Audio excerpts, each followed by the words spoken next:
Hi, racing fans. Thanks for clicking the Dreaded D Rose report. Did you catch that or not? Hey, WWE's diva AJ Lee at Marvel headquarters yesterday. She's filming an interview for to be Lorraine Kink for Marvel's The Watchers series. Haven't seen The Watchers. I've seen the movie The Watchers. I don't know if that's based on it or not, but she's trying out for a part. I hope she gets like looking at her. I like her. Anyway, due to the depth issue with WWE roster, Randy Orton is going to continue to be pushed to near the top when he returns from suspension. Orton had verbally was frustrated in the sense that he believes he's better as a heel. Well, WWE needs top babyface to anchor the live events, and that's what they're trying to get with Sheamus, but just not sure whether they're everybody's ready yet for that. But that's why Orton's still a babyface. I think he's better as a heel also. Orton was frustrated because officials took his punt kick away from him, which was done because of the concussion issue. But it's all right for Khali to chop somebody in the head and knock him out, and Big Show's punch out face. I don't know. I guess there's only certain concussions that WWE condone. WWE's Undertaker's The Streak is now going to be a 3 DVD disc set and 2 on Blu-ray. Previously it was listed as 4 DVD discs and 3 Blu-ray. By the way, it hits the store shelf July 24th. I wonder if it's going to be cheaper now that we don't have a disc. WWE shop website released new t-shirts and rompers for toddlers. WWE's No Way Out pre-show match with David Otunga versus Brodus Clay peaked at about 43,800 viewers on YouTube, compared to Over the Limit pre-show match with Kane versus Zack Ryder peaked at about 44,000, just a hair over 44,000. So it was close.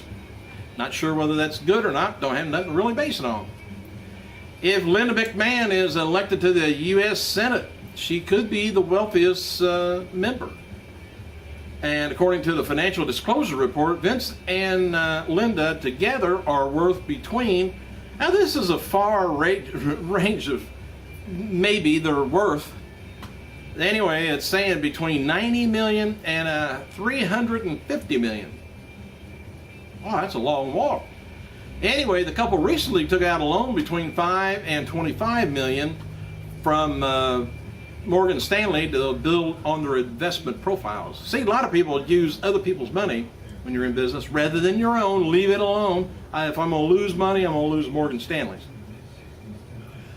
Open Fight Night returns live on TNA Impact. All 12 wrestlers in Bound for Glory is going to be participating.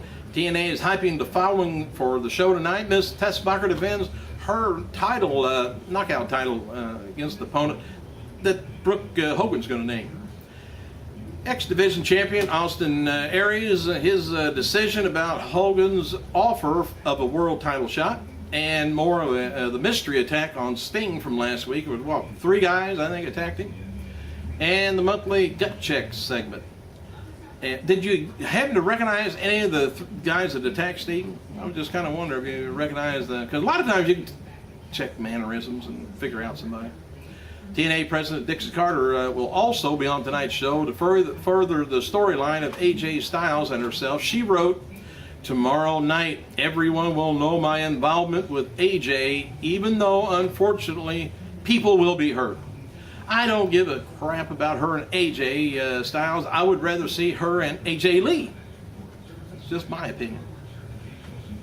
Matches for today's superstars at their website is going to be Ezekiel Jackson taking on Hunico, Zack Ryder taking on McIntyre, and tag team champions Hawkins and Ryder taking on, they're not champions, I guess. Hawkins and Rex taking on Kidd and Gabriel. WWE is advertising Brock Lesnar for the August 13th Go Home Raw show for SuperSlam. He will likely be back earlier than that, perhaps on the 1000th show. Alberto Del Rio versus Sheamus for the World Heavyweight title is going to be likely taking place July 15th at Money in the Bank pay-per-view. Like last year's, there will be 2 Money in the Bank ladder matches on the card. Money in the Bank is a bit of a throwaway pay-per-view because they're just kind of gearing up for SummerSlam in August with Triple H and taking on Lesnar. You can probably mention that match right there and everybody buy it. WWE Tag Champions Kingston and Truth is going to be appearing at Glenbrook Dodge, Fort Wayne, Indiana, June 25th, 11 a.m. And the new idea from Vince McMahon is to have Raw announcers do sound effects to make it like they're trying to hold back laughter during what's supposed to be a comedy segment. Where they just side-splitting, just bust up laughing. Anyway, WWE has removed John Laurinaitis from the roster page. They haven't from the show yet. Bet me. Sakamoto is expected to start wrestling within the next few months. His association with Tensai will likely be over after Tensai beats him down on Raw, since beating him down 2 weeks ago on Raw.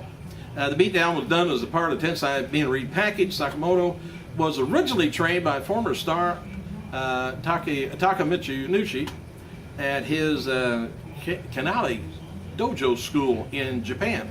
Sakamoto debuted in 2003 and signed with WWE 2011. All right,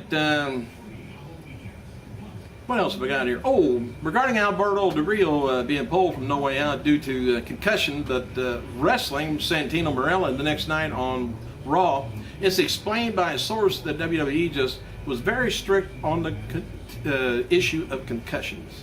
It's one of them. Give him a half a day. Del Rio was not cleared to wrestle June 11th, the go-home edition of Raw, and there was no probability on June 11th that he would be cleared, No Way Out, so they went to the backup plan, Dolph Ziggler getting the title shot on Sheamus. Del Rio ended up getting cleared, but by the time they had already, cleared him, they already had the direction changed to Ziggler, so.